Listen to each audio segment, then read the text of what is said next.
से हों या सत्ता पक्ष के हों, हम सब इस ऐतिहासिक दिन का इंतजार कर रहे थे। उम्मीद यही थी कि नरेंद्र मोदी जी ने जो 2014 में वादा किया था देश की महिलाओं के साथ, बीजेपी के मैनिफेस्टो में था कि जैसे ही सरकार बनाएंगे विमेन्स रिजर्वेशन बिल पास करेंगे। 9.5 साल बाद आता है। इमीडिएटली कोई भी बिल जो कानून बनता है, एक्ट बनता है, वो इमीडिएटली इम्प्लीमेंट होता है।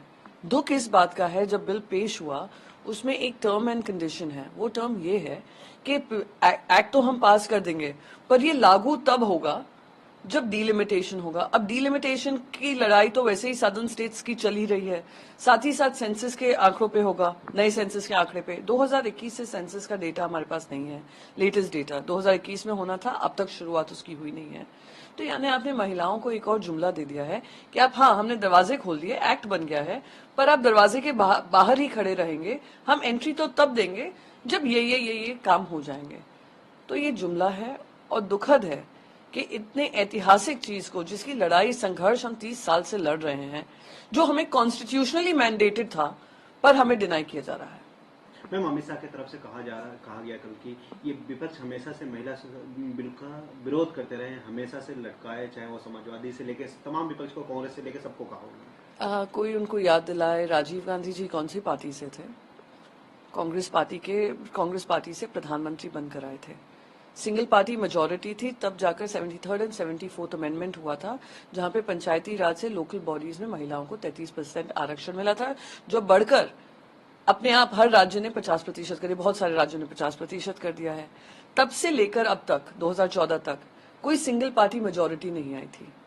फिर भी 2010 में ये कोशिश की गई थी कि राज्यसभा में इसको पास करें, राज्यसभा में पास हो गया, लोकसभा में पूरी कोशिश की गई, अनफॉर्चुनेटली वो पास नहीं हुआ।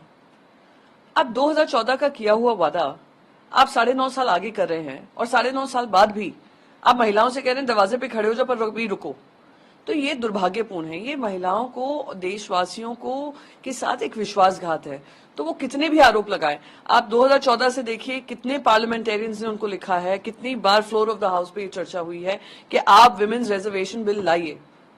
तो ये अमित शाह जी के पूरा बयान ही गलत है और वो सिर्फ महिमा मंडन करना चाहते हैं सरकार की, पर सच्चाई, तथ्य अलग है। मैम, इसी के ऊपर लेकर उन्हीं के पार्टी के नेता उमा भारती, उन्होंने सवाल खड़े कर दिए कि ये इसमें एससी, ओबीसी इन सब के साथ अन्याय हो रहा है। नहीं, वहां पे एससी एसटी का तो रिजर्वेशन है, ओबीसी को लेकर काफी पार्टीज ने भी सवाल उठाए हैं कि उनके लिए रिजर्वेशन क्यों नहीं है। तो आप ये समझ लीजिए कि कितना विरोधाभास है, कितना पुअरली ड्राफ्टेड बिल है। ये बिल्कुल ऐसा महसूस हो रहा है कि स्पेशल सेशन तो डिक्लेयर कर दिया आनन फानन में, फिर स्पेशल रीजन ढूंढने लगे क्या करेंगे। स्पेशल रीजन में विमेन्स रिजर्वेशन बिल पे आए, पर विमेन्स रिजर्वेशन बिल में भी इतनी पुअर ड्राफ्टिंग की है, ऐसे ऐसे टर्म्स एंड कंडीशंस लगाए हैं जो किसी तरीके से इम्प्लीमेंटेबल नहीं होगा। देश के इतिहास में कभी नहीं हुआ है कि पार्लियामेंट एक बिल पास कर दे जो फ्यूचर डेट के पे लागू हो। जो भी 73rd 74th अमेंडमेंट हुआ वो इमीडिएटली लागू हुआ। 2010 का बिल जो पास हुआ था वो नेक्स्ट पार्लियामेंट्री इलेक्शन से ही लागू होना था। आप कह रहे हैं नेक्स्ट पार्लियामेंट्री इलेक्शन में नहीं, पता नहीं कौन से पार्लियामेंट्री इलेक्शन में होगा जब भी डीलिमिटेशन और सेंसस हो जाएगा। तो ये देश के साथ विश्वासघात है। Special session of Parliament discuss women reservation bill. No, we were all welcoming the women's reservation bill. We were hoping that the bill would be implementable immediately. We were all excited about the bill and there was all-round consensus. But unfortunately, as they say, the devil is in the details. Once the bill was presented yesterday in the parliament, it categorically showed how the Bharatiya Janata Party continues to cheat the people of this country, continues to cheat the women of this country, continues to disregard the women of this country by putting a clause which says that this particular act may get cleared in both the houses. However, it won't be implementable in the next election. It will be implementable only after a census is carried out and delimitation procedure takes place. Now, delimitation procedure is already facing a lot of protests from the southern states. That's point one.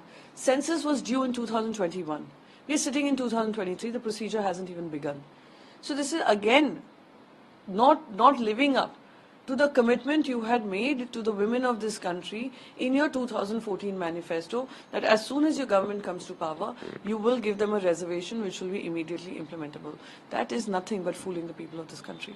Amit Shah slammed opposition and Congress and other parties also कि opposition only on women reservation?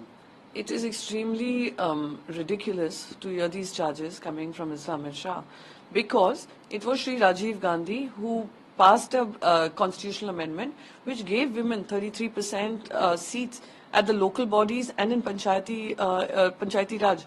So this, after Mr. Rajiv Gandhi, we've had only a series of तो जुड़े रहिए हमारे साथ और देखते रहिए News 24।